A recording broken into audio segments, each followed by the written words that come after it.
afternoon and welcome to Geisinger College Day.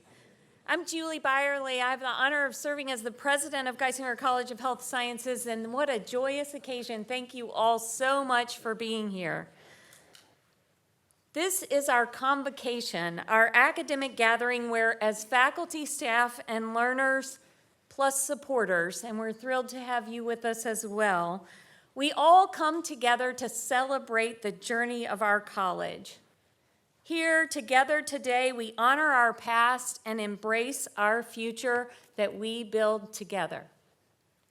I welcome each and every one of you, but I especially welcome our students, staff, and faculty who are new to the college this year. So I invite all those new to the college this year to please stand.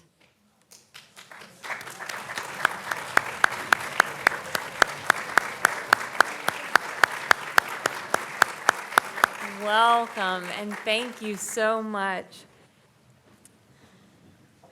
I regret to say that Dr. Bob Naismith, our anticipated founder speaker, is not able to be here with us today because of illness. When the time is right in our program, I will read his prepared remarks, and we will honor him enthusiastically despite his absence today. Geisinger College was founded with a dual promise: to inspire and prepare a health profession workforce needed to serve our system, region, and world, and two, to uplift our communities through better health, greater access, and expanded economic opportunity. Today, you will get to see how we are delivering on both.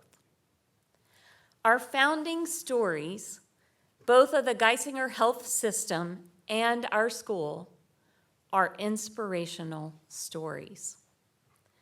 In our lobby, just around the corner from Dr. Scheinman's portrait, is a portrait of Abigail Geisinger, the founder of our health system. She, a wealthy widow in her 80s in the early 1900s, used her resources, including a rare automobile, to transport people who fell ill in Danville, PA, to seek medical care in other bigger cities where clinics and hospitals were available. Rather than live out her days helping her neighbors in that manner, which would have been admirable in and of itself, she looked upstream to see if her work could have even greater impact. She decided that instead of taking the people of Danville to seek health care elsewhere, she would bring needed health care to her community. She brought Dr. Foss to Danville, and in 1915, notably before she as a woman even had the right to vote, she launched the first Geisinger Hospital. Her inspirational challenge was to make my hospital the best. Today, her challenge continues to guide the 27,000 employees, thousands of learners, millions of patients, and tens of thousands of health plan members who benefit from the Geisinger enterprise. That story of impact, parallel to our school's founding story that we'll hear in a moment from Dr. Naismith's words, focuses our mission to this day. In line with our focus, our strategic plan challenges us to create programs that meet real community needs and align with the evolving demands of our health system. Just last month, we welcomed students into our new genetic counseling program. We're honored to launch that program that we're so well prepared to have here at Geisinger. Those students come in alongside our largest ever class of medical students, including 2 medical students who are already dentists helping us to launch our oral surgery program. And we proudly graduated last year 43 Abigail Scholars in the class of 2025. Those doctors, plus the others that came before them, make for 107 physician Abigail Geisinger Scholars who will be employed at Geisinger by 2029. About 40 more from each of our currently enrolled MD classes are on the way. That is transformational.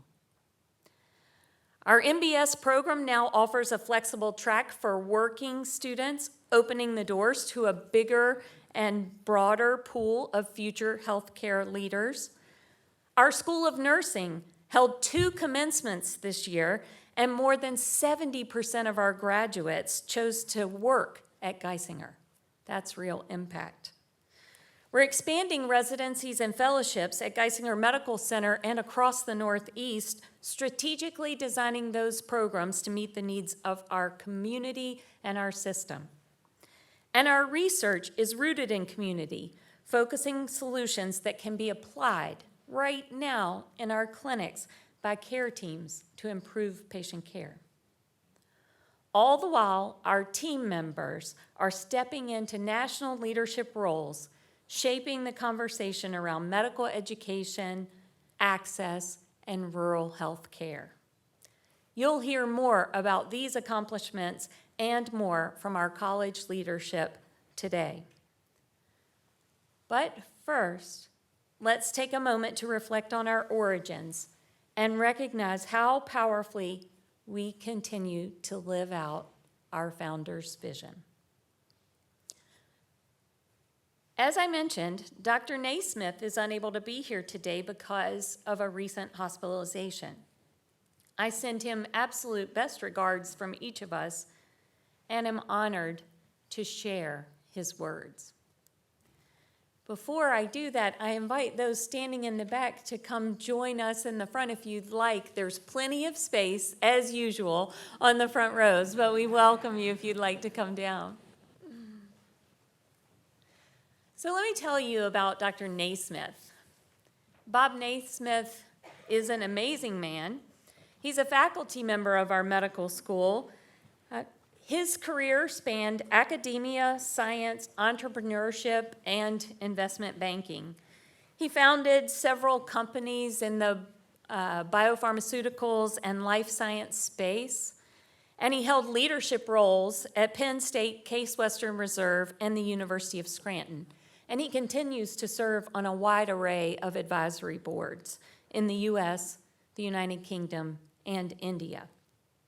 He's a very active philanthropist in our community and especially in support of our school, and we are so grateful for all he has done to help us get to this point. So now, in his words, he would say, "Good afternoon, and thank you for the opportunity to provide some insight to where we came from and where we are. 22 years ago, in 2003, I, Dr. Naismith, I'll remind you, began promoting the idea that Scranton could and should have its own medical school. At that time, many thought it was impossible. It was too bold. It was too ambitious. But in October of 2004, 21 years ago, Dr. Naismith invited 6 colleagues to meet weekly for breakfast at the Radisson Hotel at 7 a.m. We gathered to ask one question: what would it take to create a medical school in Scranton? That was the real beginning. Progress was quick, and in time, we named the school the Commonwealth Medical College. History has recognized those 7 participants as the founders, but the truth is, as Dr. Naismith thinks of each of you today, you too are founders. The early days were filled with skepticism. People questioned whether Scranton could attract faculty, students, or the funding needed. But thanks to the leadership of our influential state senator, he was able to persuade the governor to commit $35 million as a matching grant. That grant was eventually matched by Blue Cross of Northeastern Pennsylvania, and those two commitments changed everything. Suddenly, the project had credibility. We could begin a national search for the founding dean, and the skeptics who had been so certain that the idea would fail started to fall by the wayside. What followed was remarkable. The community embraced the vision with energy and encouragement. As an indication of the support I, Bob Naismith, received, a handwritten note from the former governor, Bill Scranton, whose family named our city. In the note, he said that the founding of the medical school was, quote, the most important thing to happen in Scranton in his lifetime. And he didn't just write the note, he backed it up, becoming a benefactor himself. Moments like that fueled us. They showed us that this was more than an educational institution. It was a symbol of the renewal of a region that had lost coal, steel, and textiles. The medical school was a statement. Northeastern Pennsylvania was not done yet. What began as an idea in a hotel dining room became a fully accredited medical school by 2009.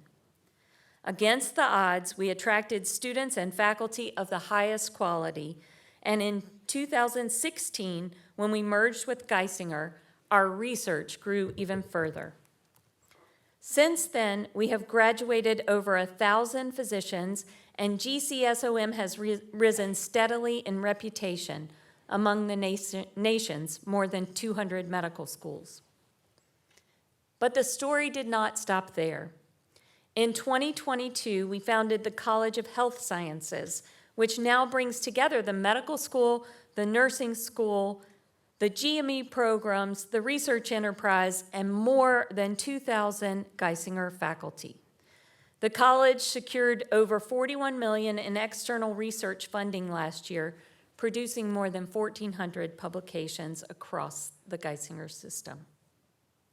And Geisinger itself is unique. Take the MyCode Community Health Initiative. To date, more than 354,000 participants have been enrolled, making it one of the largest genomic screening programs in the country.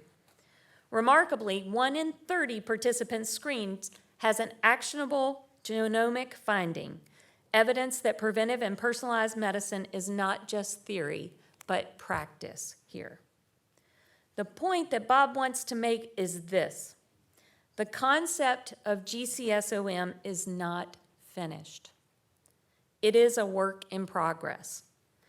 Just as those of us at the Radisson in 2004 took the first steps, each of you now takes your own. You are part of this continuing legacy. Every class, every student, every contribution builds the stature of this institution.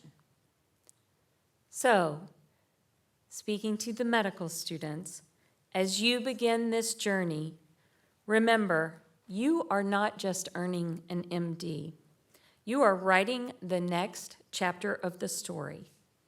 From impossible to inevitable, this school has thrived because people believed in it. And now that responsibility belongs to you. Build upon what was started, carry the mission forward, and in years to come, when people ask what made GCSOM great, the answer will be simple. It was the students who carried the vision forward. Welcome to GCSOM. We are proud of you, and we look forward to the difference you will make. This concludes Dr. Naismith's writing. Please share your gratitude with applause that I will reflect to him and follow up.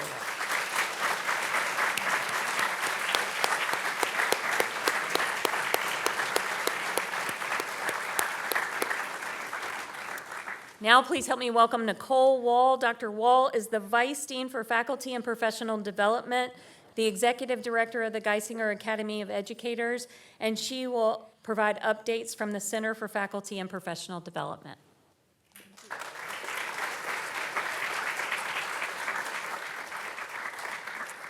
Good afternoon. It's a pleasure to be here to celebrate Geisinger College Day, a moment to reflect on the strength, dedication, and excellence of our academic community at Geisinger College of Health Sciences. Our faculty are the heart and soul of our academic mission. You teach, mentor, innovate, and lead with passion and purpose. Through your scholarship and service, you are shaping the future of healthcare every single day.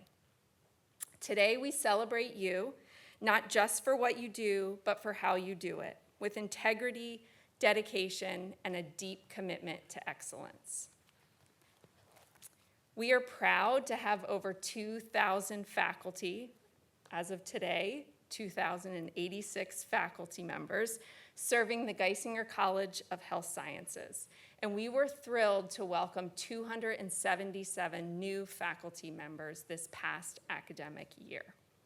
Your impact is profound, and your contributions are what make this community so extraordinary. I'd like to take a moment to recognize a truly special group of faculty, those who earned promotion over the past academic year. Promotion is a significant milestone reflecting years of dedication, impact, and professional growth. It's a powerful testament to your contributions across education, research, clinical care, and leadership. To each of you who were promoted, congratulations. We are incredibly proud of your achievements and deeply grateful for your continued commitment to excellence. As I read the names of those promoted this past year, I invite those faculty in attendance to please stand and be recognized for your outstanding accomplishments. Dr. Tanya Adonisio.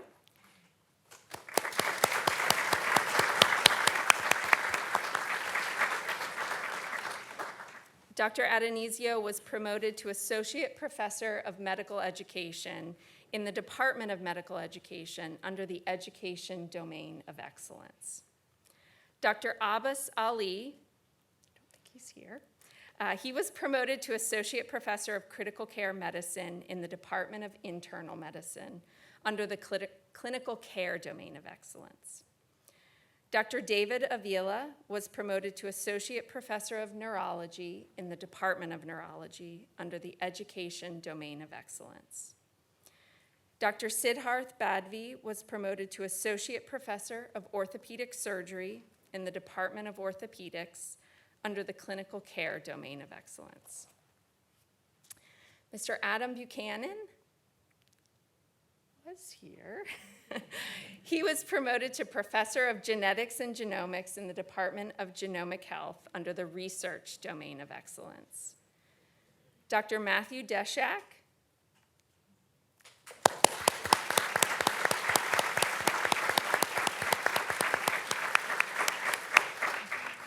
Dr. Deshak was promoted to Associate Professor of Anesthesiology in the Department of Anesthesiology under the Domain of Excellence of Clinical Care. Dr. Lauren DiMarino was promoted to Associate Professor of Medicine in the Department of Internal Medicine under the Education Domain of Excellence. Dr. Ahmad Hanif was here. He was promoted to Associate Professor of Hematology and Oncology in the Department of Hematology and Oncology under the Clinical Care Domain of Excellence. Dr. Anne-Marie Hirsch was promoted to Professor of Epidemiology in the Department of Population Health Sciences under the Research Domain of Excellence. Dr. Rolando Malari was promoted to Associate Professor of Pediatrics in the Department of Pediatrics under the Clinical Care Domain of Excellence. Dr. John Mercuri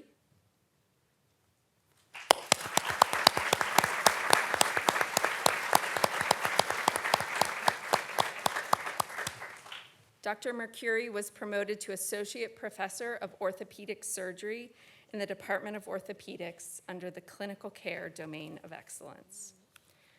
Dr. Matthew Odegens was promoted to Associate Professor of Genetics and Genomics in the Department of Developmental Medicine under the Research Domain of Excellence. Dr. Anthony Olson was promoted to Associate Professor of Pharmacy in the Department of Pharmacy under the Research Domain of Excellence. Dr. Gregory Salzler was promoted to Associate Professor of Vascular Surgery in the Department of Vascular Surgery under the Clinical Care Domain of Excellence. Dr. Michelle Schmude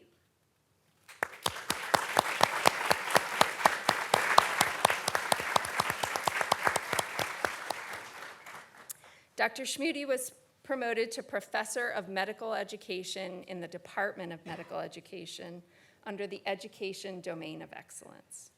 Dr. Lisa Schroeder was promoted to Associate Professor of Rheumatology in the Department of Internal Medicine under the Education Domain of Excellence. Dr. Saurabh Sharma was promoted to Associate Professor of Cardiology in the Department of Cardiology under the Clinical Care Domain of Excellence.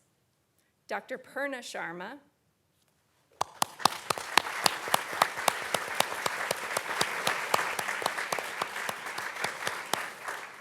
Dr. Sharma was promoted to Associate Professor of Biochemistry in the Department of Medical Education under the Education Domain of Excellence.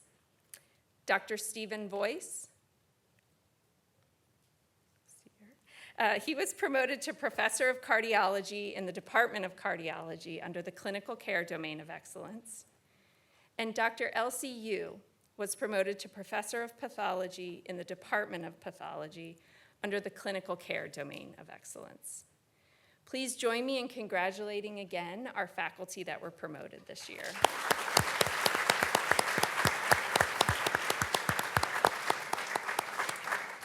I want to thank the faculty again for all that you do day to day. Let's keep lifting each other up, celebrating our collective successes, and fostering a community where every faculty member can thrive. Let's now hear from our provost, Dr. Bill Jeffries.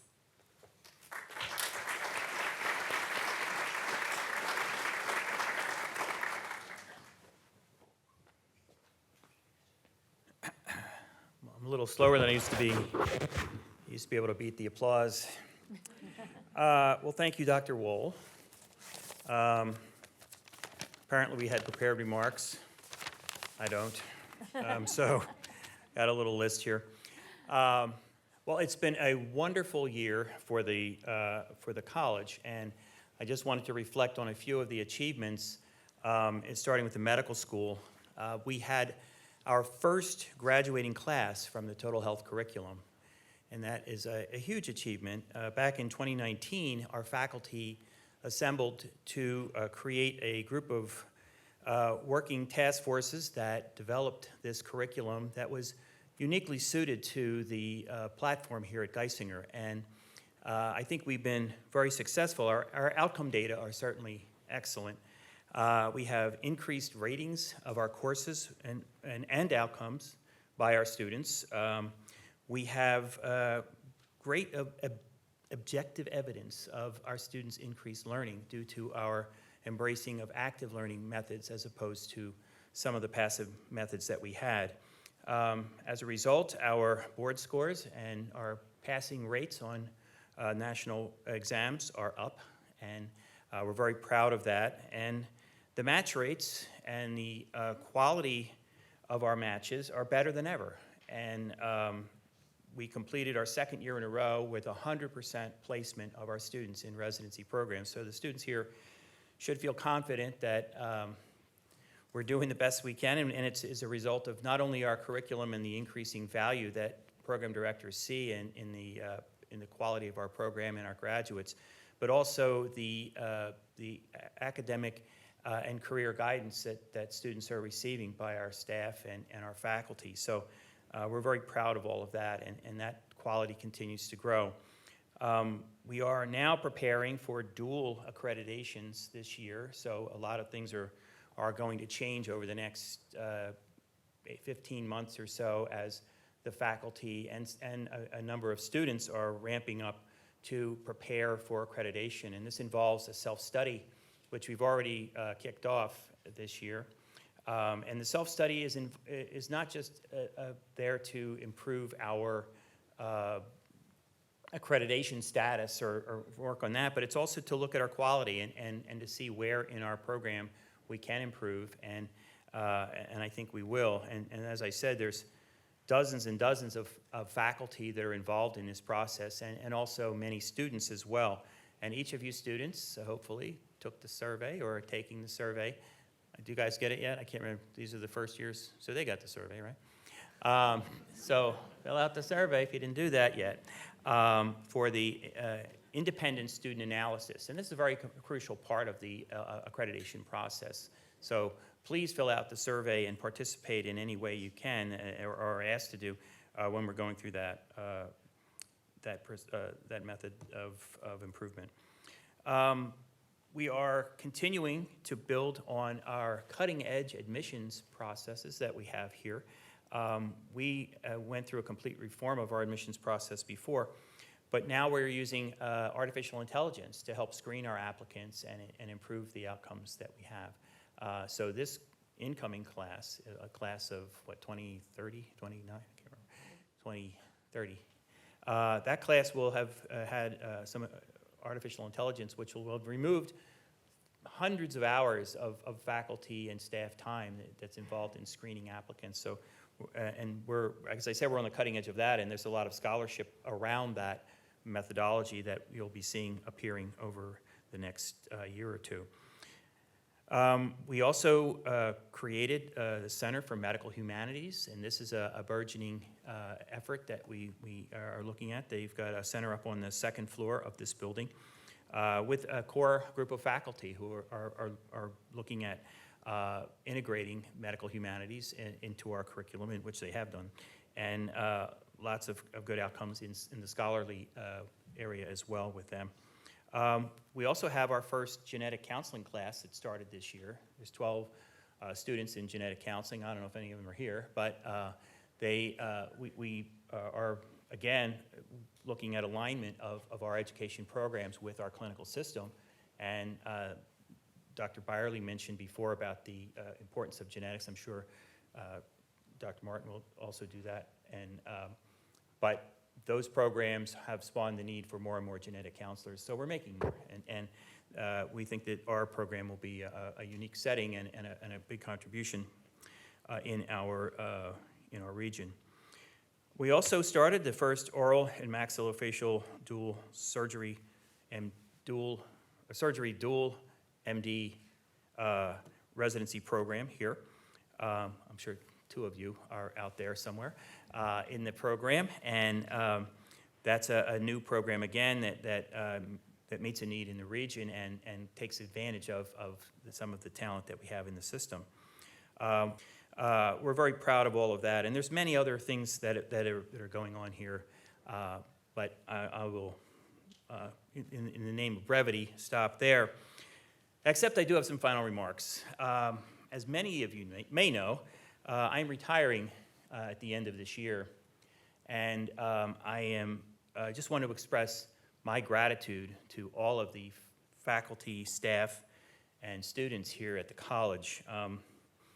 As a team, we've done a lot together, and I wanted to thank everyone here, including the students, for that. Now, the first-year students, many of you, we haven't had an opportunity to interact much, but you are the inspiration for all of this, and making new doctors is what I came here to do, and so I think we can be very proud. Among the things we've done together is we founded a college. We developed an MD curriculum that is the envy of many other medical schools.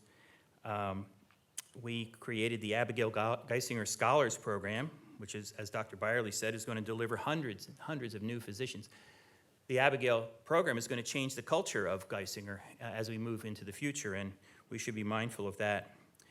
We founded a new nursing school and a beautiful new facility in Lewistown, helping to add to the economy and revitalize that area, but also provide dozens and dozens of nurses to our system that are needed in the region. We developed centers in student affairs to better serve student needs in academic success, career development, well-being, all headquartered in a brand new facility. If you haven't seen it, go up there. Maybe they still have a free pretzel for you up there. And we built new active learning classrooms. We transformed this building and revamped student spaces on our clinical campuses. So we've done a lot, and I'd leave here not as a rat fleeing the ship, but as someone who is very proud and confident that we have the folks here, the leadership team and the faculty that we have here can succeed and just grow this place and really inspire many future generations and serve this region. So thank you for the opportunity and the privilege of being here and working with all of you. Thank you. Next up.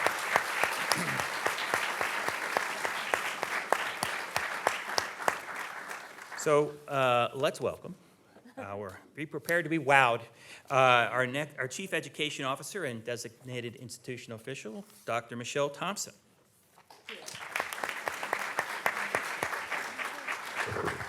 And I am not retiring, so my comments will be limited to this past year.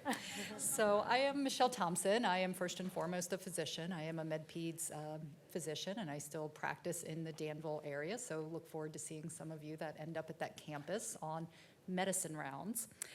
Thank you, Dr. Jeffries. Appreciate all your comments and the visual imagery of the rat fleeing the ship.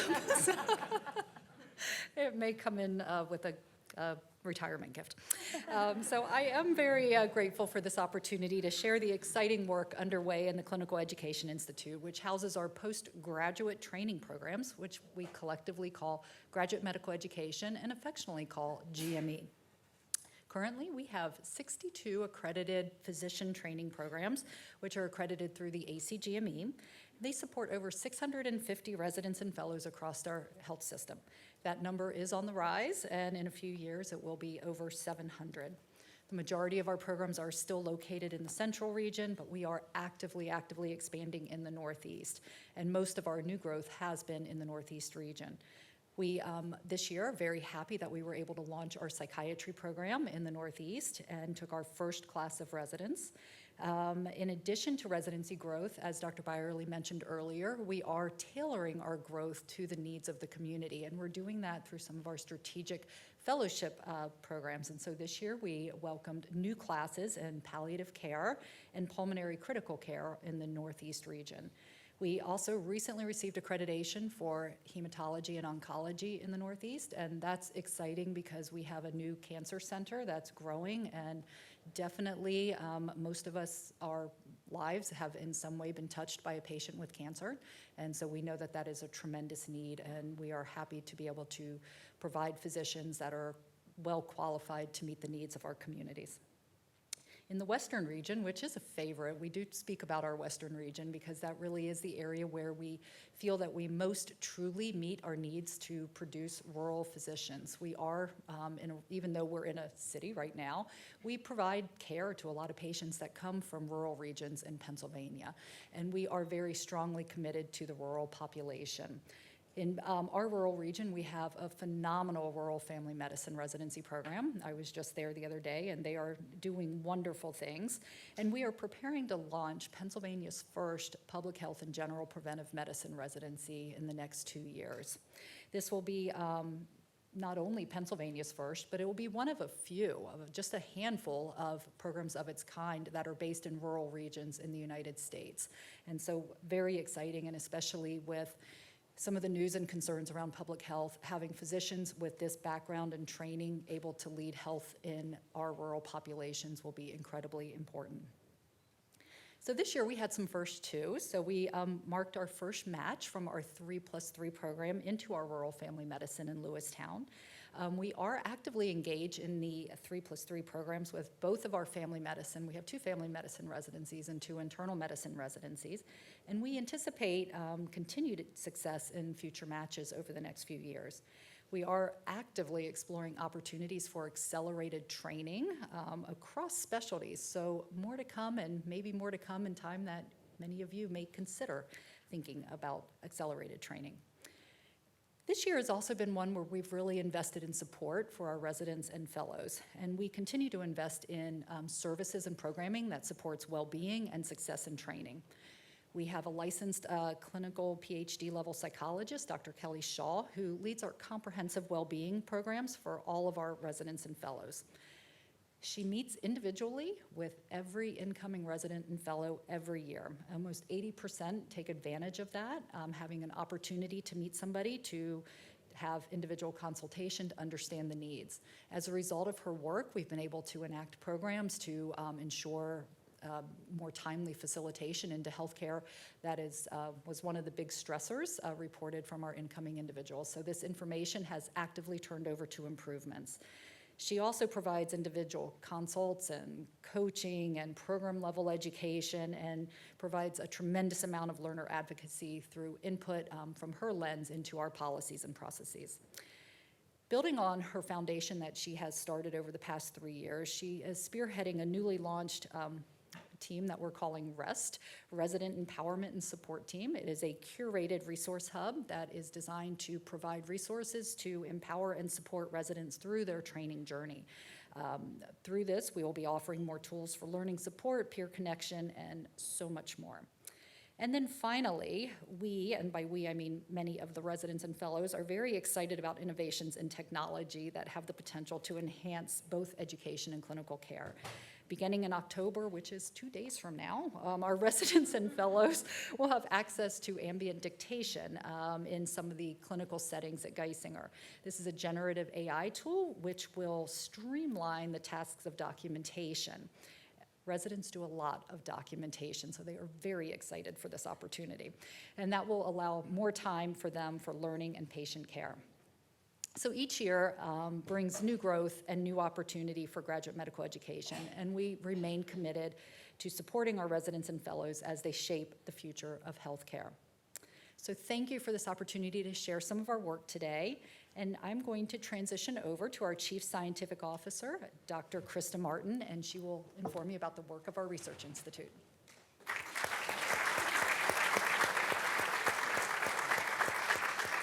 Thank you, and good afternoon, everybody. It's truly my pleasure to be here to share with you some of the exciting research going on at Geisinger, and I will get to that shortly. But first, I would be remiss if I didn't acknowledge some of the challenges that we're having with research.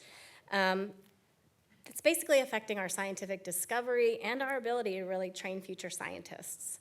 And so raising awareness of these issues is really the only way that we can all work together to ensure that our great science continues to happen, so we can take better care of the communities that we serve.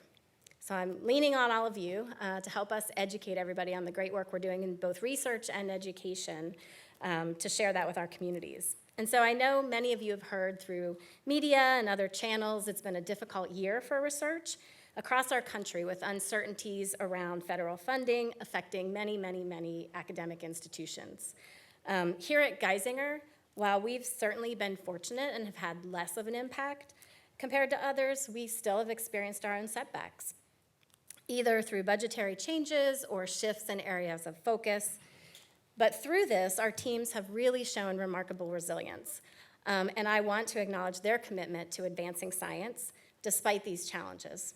And I also want to encourage all of you to continue supporting evidence-based research, which remains essential to improving the health and well-being of the patients that we take care of every day. So now I'm gonna change all those serious faces to some celebrations. So let's talk about the really exciting scientific discoveries we've made this year at Geisinger. You had a little preview from the words from Bob Naismith, who is a huge supporter of our work. And we've really continued to do amazing science. As you heard in 2024, we continued with our external funding, going over $41 million awarded from a broad array of funding sources. This resulted, as you heard, in over 1,400 publications, as well as collaborations that really span the globe in the research that we do.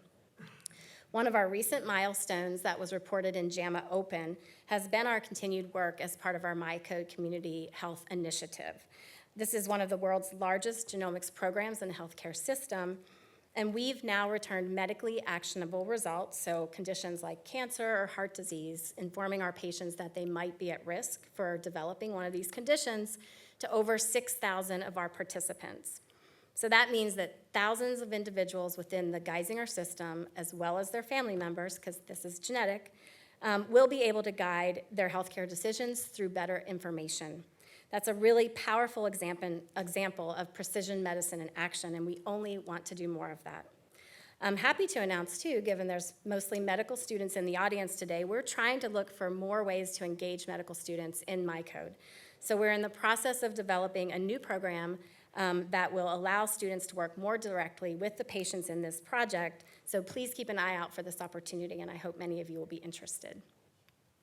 We're also harnessing the power of artificial intelligence in ways never before to analyze electronic health records, one of the strengths of our research at Geisinger, including imaging data, laboratory data, claims data, and other data that we have amassed.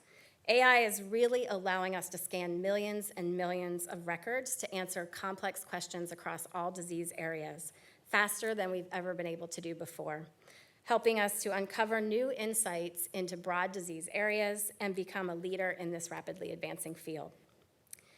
We've also launched 2 new exciting initiatives to increase support for collaborative research across our system.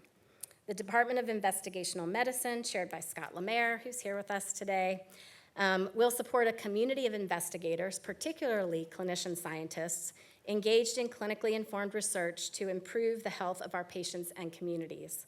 The department will also serve as a hub for students seeking specialty-focused research opportunities.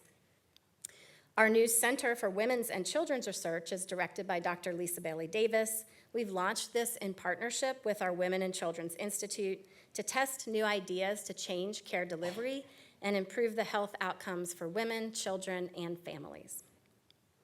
In addition, as part of our college's Drive to Thrive strategic plan, that's a mouthful, we're focusing on how we can enhance research experiences for our medical students and other learners.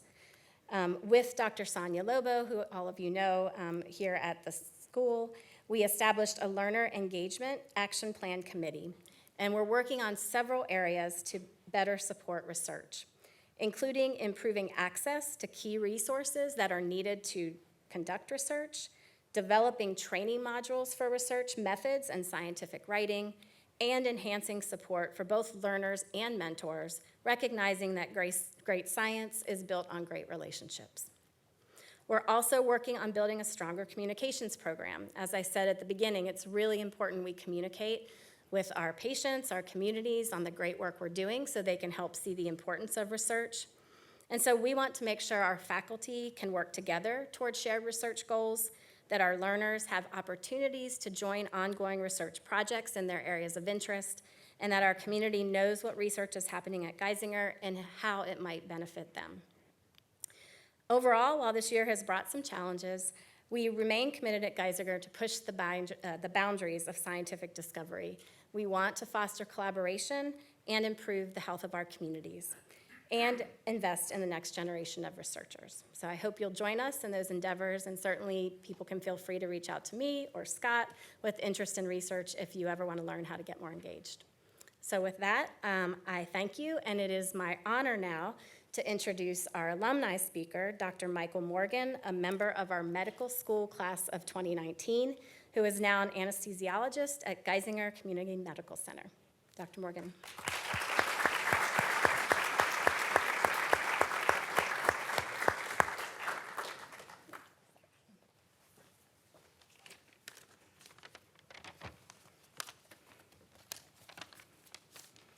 Thank you, Dr. Martin. Good afternoon, everyone. My name is Michael Morgan, and I'm a graduate of the class of 2019. I'm currently an anesthesiologist at Geisinger CMC. I'm humbled and honored to have been asked to speak here today, to share my experience through medical school and residency and the path that led me back home upon completion of my training. I was born in Scranton, in the hospital I now work at. and I remember hearing about a new medical school coming to our area when I was a student at Scranton Prep. After graduating from the University of Pittsburgh, I was thrilled to come back home and attend medical school here. Being away at Pitt was an important experience for my growth, but I quickly realized that the support that comes with being closer to family and friends would be critical for me in order to endure the challenges that comes with the strenuous medical school curriculum. I attended both TCMC and Geisinger Commonwealth School of Medicine, so you guys really kept me on my toes. Prior to the Geisinger acquisition, I had done all of my clinical rotations at multiple hospitals and clinics throughout the region. That was an experience that forged relationships at many different sites, and it has remained an important one to this day. Ultimately, completing my MD degree as a Geisinger graduate had its perks too. During my residency, patients and preceptors alike recognized and consistently associated quality with the Geisinger name. All said and done, I felt very prepared for residency upon graduation. I certainly left here with all the tools to succeed. I completed my residency at the University of Pittsburgh Medical Center's Department of Anesthesiology and Perioperative Medicine. The training that I received at UPMC was top tier, and I'm proud to have brought that experience home, both clinically for our local patient population and as an educator for our medical students. I serve as the Director of Education for the Department of Anesthesiology at Geisinger CMC, and I have taken my role as a faculty advisor very seriously. I owe a lot to many people at this school, and one way I've tried to pay it back is through mentorship. Since I've been in attending, I've had the privilege of working with several students as they've matched at some of the best anesthesiology residencies in the country, with some of them already slated to return to the area. Another way has been through collaboration with department leadership to raise the bar for our students when they rotate within anesthesiology and perioperative medicine. I'm proud to say that we have created a far more comprehensive and consistent experience that translates to all Geisinger sites. The turnaround time from the white coat ceremony to now has been mind-boggling. Seeing the relief of family members and friends that I have had the privilege of taking care of in critical situations has been humbling. Collaborating with mentors, now as peers, has been a rewarding experience too. Being a small part of our students' collective success has been surreal. Following my training, returning to the area was never in question. There is no place like home, especially when it comes to raising 3 little kids. I've seen fellow classmates return to the region as well, bringing new skill sets and standards, all of which improves the health of our community. It is a slow process, but it is definitely happening. Watching the mission of this school fulfilled in that way gives me hope for the future of healthcare delivery in northeastern Pennsylvania. I'm proud to have graduated from this school and to serve this community. And importantly today, I very much look forward to guiding the next generation of physicians on their path as well. Thank you, and good luck, everybody.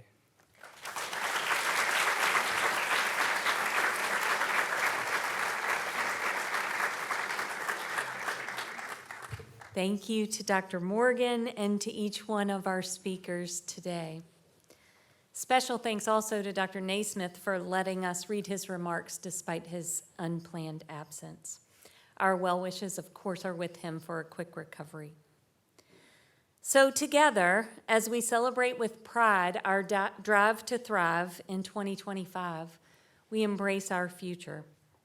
We have so much to be excited about at Geisinger College of Health Sciences. We have so much more to do. And it is work worth doing. We need each of you, and we need each other, and the people and populations of the communities, country, and world need us too. They need each of us to use our resources, our gifts, our intellect, attention, and stamina to develop our skills and talents, and then use those skills and talents to boost the health and well-being of our neighbors here and everywhere. It is good to fulfill a need. It is good to find a purpose. I hope that each of us in the Geisinger College of Health Sciences family finds worth and value as we recognize how our collective work addresses the needs of others. Along the way of this meaningful work, we must boost our compassion, care, connection, and culture. We must demonstrate and hold ourselves accountable to the professionalism that our roles demand and the service to others that our profession was built upon. Though the days are long and the challenges are huge, and the effort demanded is admittedly exhausting, at Geisinger College of Health Sciences, we will keep doing the best that we can at doing the best that we can. We know that is the right thing for us to do.